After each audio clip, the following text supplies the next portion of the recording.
Ed here with the Digital Digest, and today I wanted to share a quick unboxing and first look at the Corsair K95 RGB PLATINUM. Now, this was announced at CES 2017, and of course, many people have been waiting for this update. Priced at roughly $200 US, you're looking at Corsair's top of the line. It comes in three varieties. You can go with the Cherry MX speed switches that I've got here. Of course, these are all mechanical keyboards. Like all of the Corsair options, or you can go with brown switches, and it comes in two different colors, black or gunmetal. So those are the three options, really. I have been in the past using Corsair keyboards for some time now, Logitech before that. The K95 RGB was my go-to.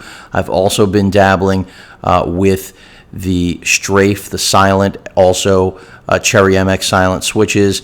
And really, this is just an improved version over the K95.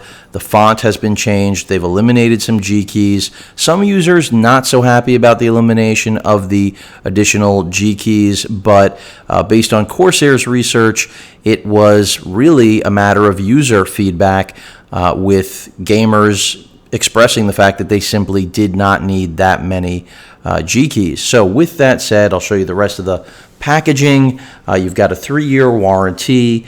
Corsair is a name that really speaks for itself in the industry when it comes to components. Packaging fairly straightforward because this is mechanical and not a silent keyboard, but rather the monster of their lineup. You can expect that it will be loud. It is going to be large. It's made out of aluminum, and I expect good things.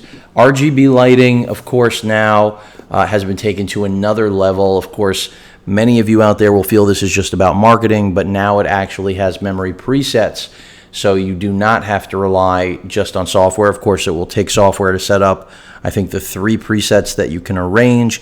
Rgb lighting now also runs along the entire frame of the keyboard, which is another nice touch. But other than that, we're really just looking at a top-of-the-line gaming keyboard from a name that, in my opinion, you can trust. With that said, let me get this out of the box because I am eager myself to actually start using it. So here we go. And again, the K95 has been around for a long time, so this is really nothing new. It's just a matter of retooling, making it into a more unique K95, something that I would say speaks more to what customers are looking for. And that's what a lot of the marketing here is all about. You've got USB pass-through on the rear of the keyboard, but that is expected, so you don't give up a USB port in the process of having this keyboard. And I'm just expecting, a really big upgrade from what I used to have in the K65 before it was destroyed by Hurricane Matthew. And while I'm enjoying the Strafe that I have been using, this does fall into another realm, in my opinion, simply because it's just a beast. Of course, not as quiet as the Strafe, which is really the selling point of the Strafe altogether. But here it is. It also has, besides this braided cable that you're seeing here, which they did away with on a lot of other models, I'm bringing it out, which I find interesting because the braided cable was something I had with my K65 RGB, whereas with the Strafe, they chose to go back to rubber, to a traditional cable. There you have your 2 USB connections right there. Plenty of room on this for length. And now let's get this thing out of the plastic. I'm not going to be doing an actual demo here. This is just an unboxing, but I wanted to give anyone who was interested in this an early look.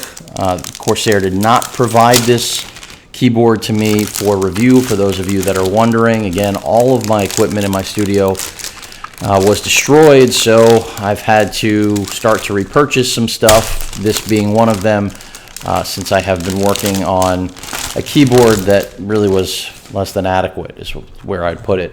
And I was waiting to see what would come out at CES, and I'm glad that I did, because here you have it. You're looking at, I can already tell you from the feel, the build quality is there. I can feel, the aluminum is cold, as expected. It was sitting out in the post box receptacle there, so whether or not that cold where I am, but cold enough that, you know, the keyboard reflects it. You've got textured buttons. Again, they did change the font, at least the spacebar is textured. These are all removable. And of course, the RGB lighting is everywhere. It's not just on the keys, but you can see the strip along the top there. The USB port for the pass-through that I mentioned not too long ago. We've got dedicated volume control, which to me is a big plus. Media buttons, your brightness control in the top left, as well as the settings for the different memory settings in terms of which mode you want to go with. And it's really just a nice keyboard. Again, it comes down to whether or not you want this in black or brown, and whether you want, or excuse me, black or gunmetal, and whether or not you prefer the brown or Cherry MX switches. What else comes in the box? Let's take a look. I'm not expecting a whole lot more, but I did mention earlier that you do have a wrist rest. I'm going to get rid of this entire box, which is interesting, and that's because it is reversible. So let's see where this, I'm assuming, is a little bit of literature. Okay, it's literature plus the keys that you can remove if you want to accent your WASD or other keys. You have that ability. So you have textured keys, just like the Strafe and other keyboards from Corsair, and the tool to actually remove them. And then beyond that, we will finally get to what I've been discussing, which is that reversible plate. Also, there is cable management on the bottom of the keyboard, which I will show you. Let's see if I can figure out how to open this up.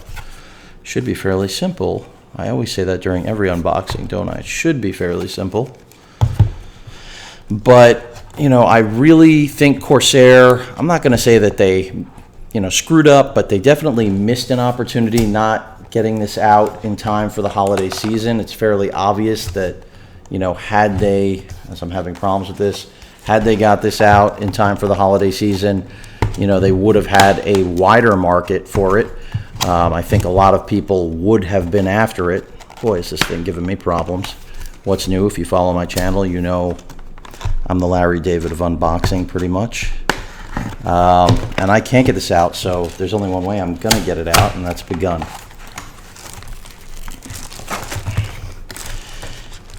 And, you know, these days I don't have time for this sort of packaging nonsense.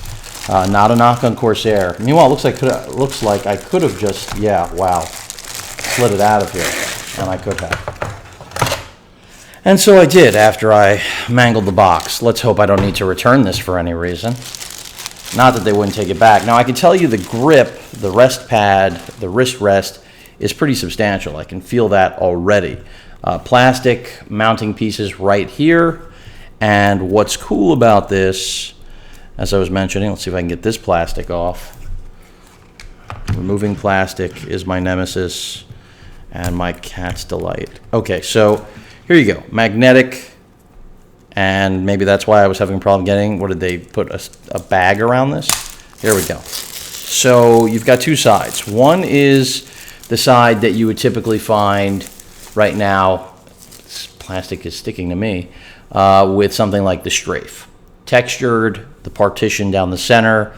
The other side, well, wait a minute, not textured. So same design, but smooth.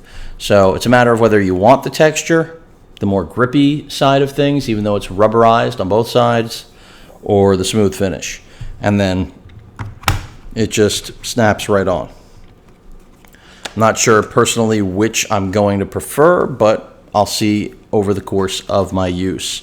And then it just, of course, snaps right on to the Corsair, which, by the way, I want to point out the cable management properties that I was talking about before. And you can see that right there. That X grid is so that you can wire whatever you put in through the USB pass-through there. You've got feet, as you would have imagined.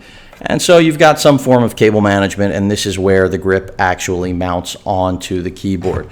That's pretty much it. I figured it was worth sharing with all of you. Of course, I will update you with feedback, impressions, and a full review eventually, and compare this to the Strafe as well. Again, the K95 has always been the top of the line for Corsair and much of the industry, so I'm looking forward to using it.